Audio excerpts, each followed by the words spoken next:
তো সেই পিনাকি ভট্টাচার্য অতি সম্প্রতি হয়তো তার পরামর্শেই আওয়ামী লীগ নিষিদ্ধ হয়েছে। তিনি এই নিষিদ্ধ করার জন্য মাস্টার প্ল্যান দিয়েছেন, তার কথা মতো রাজপথ গরম হয়েছে। আবার তার কথা মতোই সিটি কর্পোরেশন সেখানে পানির জন্য মানে তাদেরকে ঠান্ডা করার জন্য সেখানে পানির যে ফোয়ারা এটা পাঠিয়েছেন। এটা ডক্টর ইউনূসের কথায় যায়নি, সিটি কর্পোরেশনের কারো মাথায় এই বুদ্ধি আসেনি। এই বুদ্ধি পিনাকি সাহেব দিয়েছেন, বুদ্ধি তো না, তিনি নির্দেশ দিয়েছেন সিটি কর্পোরেশনকে, যে আমার ছেলেরা ওখানে দাঁড়িয়ে আছে, তাদের গরমে কষ্ট হচ্ছে, তাদের উপর পানি বর্ষণ করো। এবং তারা আব্বা আব্বা করে সেখানে গেছেন, করছেন। সিটি কর্পোরেশন কোনো নেতা বা কর্তা যদি বুকের পাটা থাকে, তিনি বলুক যে না, আমি কারো বুদ্ধিতে পরামর্শ করিনি, আমি নিজে স্বপ্রণোদিত হয়ে ছাত্রদেরকে এই কাজটা করেছি, তাহলে আমি সরি বলবো। আবার ওয়াসার যারা কর্তা ব্যক্তি, তারা তাদেরকে বিশুদ্ধ পানি খাওয়ানোর জন্য সেখানে ব্যবস্থা করেছেন। এও এখানে পিনাকির বুদ্ধিতে তারা করেছেন, তারা ডক্টর ইউনূসের বুদ্ধিতে এটা কাজটা করেননি, বা মেট্রোপলিটন পুলিশ কমিশনার বুদ্ধিতে এই কাজটা করেননি। তারপর আবার সেই যে রাস্তা বন্ধ হলো, এখন এই দাবি আদায়ের জন্য যেভাবে ঢাকা রাস্তায় ব্যারিকেড তৈরি করা হয়েছে, এটা আসলে কখনোই হয়নি। এই প্রথম আমি দেখলাম যে একটা ব্যতিক্রমধর্মী ব্যারিকেড তৈরি হয়েছে, এটাও পিনাকি সাহেবের বুদ্ধিতে হয়েছে। তারপর এই দাবি যেভাবে সরকার মেনে নিয়েছে, গভীর রাতে বৈঠক করে, এখানেও পিনাকির ভূমিকা আছে, নিঃসন্দেহে তার ভূমিকা আছে।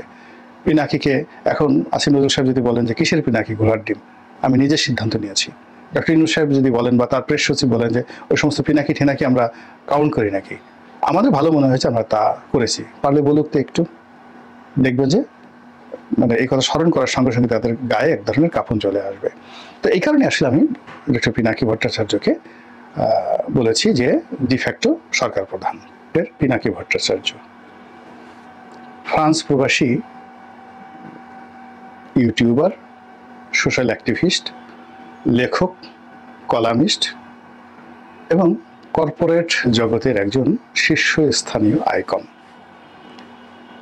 তাকে যারা সমালোচনা করতে চান নেতিবাচক অর্থে, তারা অনেক কথা বলতে পারেন, আমি ওদিকে যাব না। আমি সবসময় তার একজন গুণমুগ্ধ, যাকে বলা হয়, দর্শক, এবং তার অনেক বক্তব্য আমি শুনেছি এবং একমত পোষণ করেছি। তো যেটা হলো যে এই বাংলাদেশে তো বটেই, পৃথিবীতে দ্বিতীয় পিনাকি ভট্টাচার্য আছে কিনা আমি বলতে পারবো না, আবার খুব দ্রুত তৈরি হবে এই কথাও বলতে পারবো না। তো এই জন্য হয় কি যে আমি তার যে কোনো কথা, যে কোনো বক্তব্য অত্যন্ত সিরিয়াসলি নেই।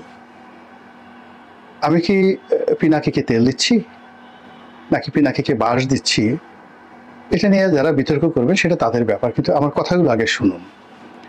প্রথমত হলো যে তিনি একজন ইউটিউবে কন্টেন্ট তৈরি করেন, কথাবার্তা বলেন, তার প্রচুর দর্শক রয়েছে, তার এক একটা ভিডিও গড়ে 10 লাখ মানুষ দেখে, 1 মিলিয়ন লোক দেখে অন অ্যাভারেজে। তো গত 1 বছর ধরে তার এই রমরমা অবস্থা। তিনি যদি একটা ভিডিও দেন 10 লাখ লোক দেখে, যদি দৈনিক না 2টো ভিডিও দেন, মাসে 60টি ভিডিও, এই 60টি ভিডিও 10 লাখ করে যদি লোক দেখেন, তাহলে কত মানুষ তার এই ভিডিওটা দেখেন।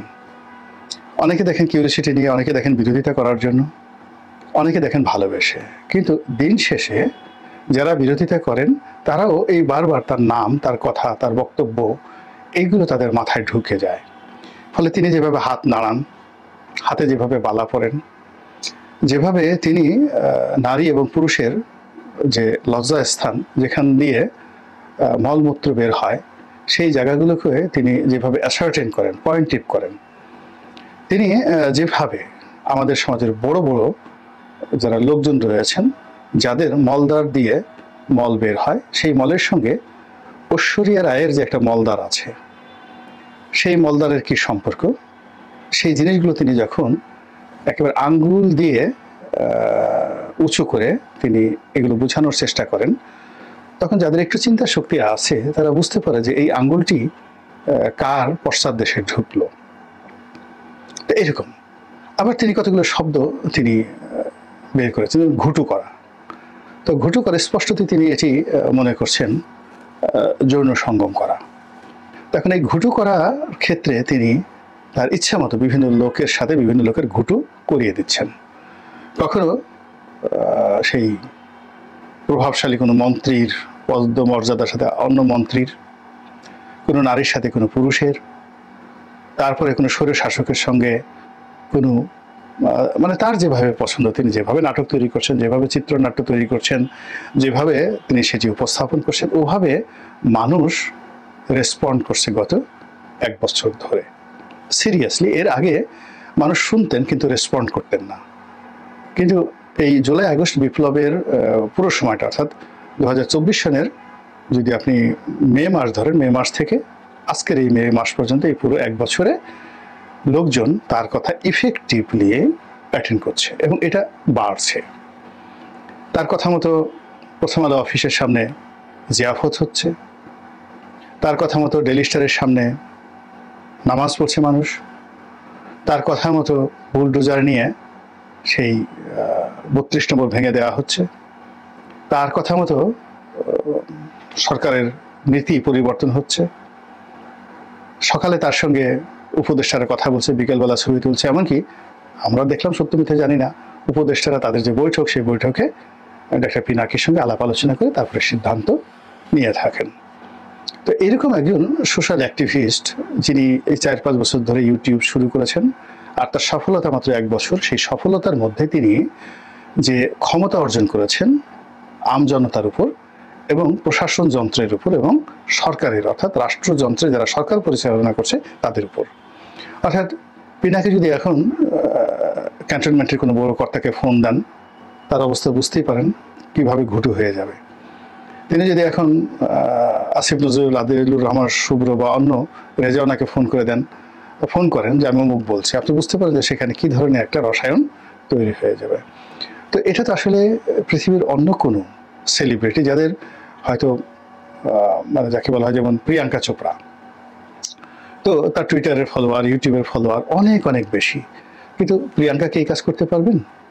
কিংবা ধরুন Elton John, sir Elton John খুব বিখ্যাত শিল্পী, তারও তো প্রচুর ফলোয়ার, তিনি কি পারবেন? না, পারবেন না। তো সেদিক থেকে পিনাকি এই কাজটি করতে পারছেন, এটা তাকে সফলতার জন্য আপনার তাকে ধন্যবাদ দিতেই হবে। এবং একই সঙ্গে তিনি জনগণ, একই সঙ্গে তিনি তার বন্ধু, একই সঙ্গে তিনি তার শত্রু এবং একই সঙ্গে তিনি তার যে বাংলাদেশের রাষ্ট্র, সেই রাষ্ট্র তিনি পরিচালনা করছেন। এই জন্য আমি তাকে ডিফ্যাক্টো সরকার বললাম, এটা রিয়ালিটি, এখন আপনি এটাকে যেভাবেই নেন না কেন।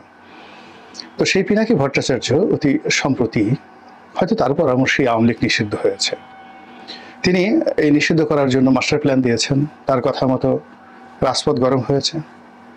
আবার তার কথা মতোই সিটি কর্পোরেশন সেখানে পানির জন্য মানে তাদেরকে ঠান্ডা করার জন্য সেখানে পানির যে ফোয়ারা এটা পাঠিয়েছেন। এটা ডক্টর ইউনূসের কথায় যায়নি, সিটি কর্পোরেশনের কারো মাথায় এই বুদ্ধি আসেনি।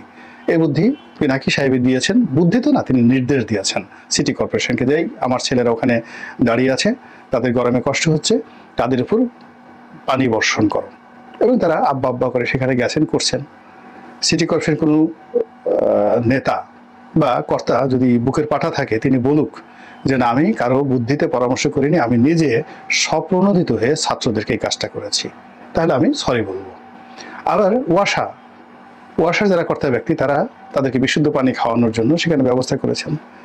এখানে পিনাকির বুদ্ধিতে তারা করেছেন, তারা ডক্টর ইউনূসের বুদ্ধিতে এটা কাজটা করেননি, বা মেট্রোপলিটন পুলিশ কমিশনার বুদ্ধিতে এই কাজটা করেননি। তারপর আবার সেই যে রাস্তা বন্ধ হলো, এখন এই দাবি আদায়ের জন্য যেভাবে ঢাকা রাস্তায় ব্যারিকেড তৈরি করা হয়েছে, এটা আসলে কখনোই হয়নি। এই প্রথম আমি দেখলাম যে একটা ব্যতিক্রমধর্মী ব্যারিকেড তৈরি হয়েছে, এটাও পিনাকি সাহেবের বুদ্ধিতে হয়েছে।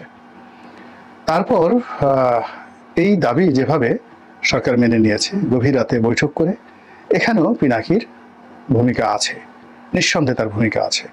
পিনাকিকে এখন আসিফ নজরুল সাহেব যদি বলেন যে কিসের পিনাকি, ঘোড়ার ডিম, আমি নিজের সিদ্ধান্ত নিয়েছি। ডক্টর ইউনূস সাহেব যদি বলেন বা তার প্রেস সচিব বলেন যে ওই সমস্ত পিনাকি ঠিনাকি আমরা কাউন্ট করি নাকি, আমাদের ভালো মনে হয়েছে আমরা তা করেছি, পারলে বলুক তো একটু, দেখবেন যে মানে এই কথা স্মরণ করার সঙ্গে সঙ্গে তাদের গায়ে এক ধরনের কাঁপন চলে আসবে। তো এই কারণে আসলে আমি ডক্টর পিনাকি ভট্টাচার্যকে বলেছি যে ডিফ্যাক্টো সরকার প্রধান। তো তিনি এই বিজয় অর্জনে ভীষণ রকম খুশি। এবং তিনি এই বিজয়ের জন্য বিএনপি যে তাকে সহযোগিতা করেনি, তার হুকুম মান্য করেনি, এজন্য বিএনপির কপালে দুর্ভোগ আছে, দুর্দশা আছে, এবং তিনি বিএনপি যে রাম ধরা খাবে এবং শেষ হয়ে যাবে এটা তিনি ভবিষ্যৎবাণী করে দিয়েছেন। 2026 সালে অর্থাৎ আগামী বছর এই 6 মাস পরে বিএনপির আর কোনো অস্তিত্ব থাকবে না, সে কথা তিনি বলে দিয়েছেন। এবং যেভাবে তিনি এখন আলোচনা করছেন, সমালোচনা করছেন, সেটা ধীরে ধীরে এখন মির্জা আব্বাস পর্যায়ে আছে, মির্জা ফখরুল পর্যায়ে আছে, এরপর তিনি তারেক রহমান সাহেবকে ধরবেন। তার লন্ডনে বাসা ভাড়া কত, তার বাসায় কয়টা গাড়ি আছে, টাকা পান কোথায়, তিনি যখন হাওয়া ভবন চালাতেন তখন সেখানে কারা আসতো, ইন্ডিয়া থেকে কারা আসতো, হলিউড থেকে কারা আসতো, বলিউড থেকে কারা আসতো, তিনি দুবাই যেতেন, দুবাইতে কার সাথে তার কি কি বৈঠকে আসছিল, এই জিনিসগুলো নিয়ে অনেক চিত্রনাট্য বিএনপি বিরোধী যারা আছে তারা এত চমৎকারভাবে তৈরি করে তার কাছে পাঠিয়ে দিয়েছে। এগুলো শুধুমাত্র তিনি যদি পড়েন তখন অনেক মানুষ, হাজার হাজার নয় কোটি কোটি মানুষ সি সি সি সি করা শুরু করে দেবে যে হায় হায়, এটা কি ধরনের কথা, এটা কি ধরনের কথা। তো এই জিনিসগুলো তিনি না পাওয়া পর্যন্ত তিনি কনফিডেন্টলি বলতে পারতেন না যে 2026 সালে বিএনপির এই পতনগুলো হবে।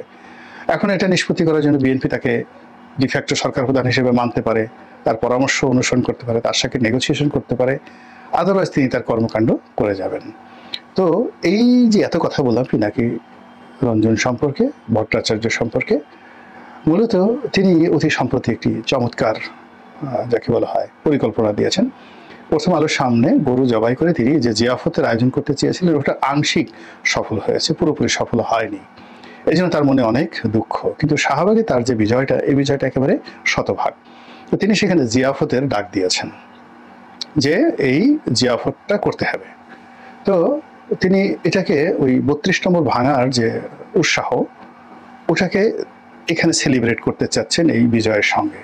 এর কারণ হলো তখন 32 নম্বর ভাঙার পর সেখানে মিউজিক বেজেছিল, নেচেছিল, গিয়েছিল, কিন্তু গরু জবাই হয়নি সেখানে। তো ওই বিজয়টাকে আরো যাকে বলা হয় গ্লোরিফাই করার জন্য তিনি এই শাহবাগে জিয়াফত দিবেন।